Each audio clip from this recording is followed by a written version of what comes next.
নমস্কার, আমি Ilambazar government ITI কলেজে কোপা টেডের ইন্সট্রাক্টর। তো আজকে আমি বিষয়বস্তু নিয়ে এসেছি শর্টকাট কি, যেটি আমাদের কম্পিউটার ব্যবহার করতে গেলে খুব প্রয়োজনীয়।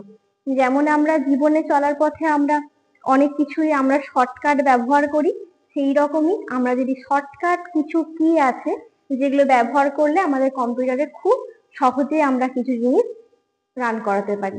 তো আমরা জেনে নিই আজকে কিছু টিপস শর্টকাট কি এর মাধ্যমে। তো চলো, আমরা দেখতে পাচ্ছি যদি কন্ট্রোল প্লাস যদি এ আমি প্রেস করি তাহলে কি হবে, অল সিলেক্ট। আর তারপর যদি কন্ট্রোল প্লাস বি আমি প্রেস করি তাহলে কি হবে, বোল্ড। ঠিক আছে, কোনো লেখা যদি আমি বোল্ড করি তাহলে কি প্রেস করতে হবে, কন্ট্রোল প্লাস বি।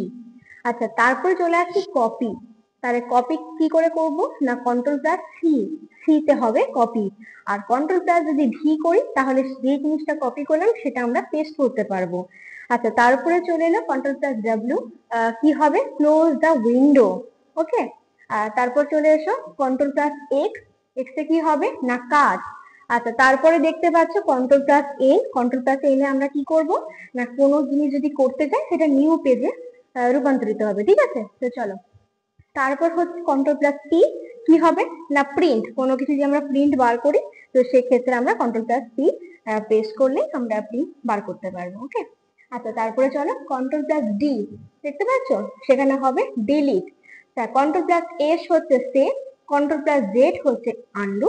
ঠিক আছে, আচ্ছা, তারপরে আমরা দেখতে পাচ্ছি যদি শিফট প্লাস কন্ট্রোল করো তাহলে হবে ডিসপ্লে টাইম। আর যদি জুম করতে চাও তাহলে কন্ট্রোল প্লাস হাইফেন সময় ইজিক্যাল টু করবে, তাহলেই দেখতে পাবে জুমটা।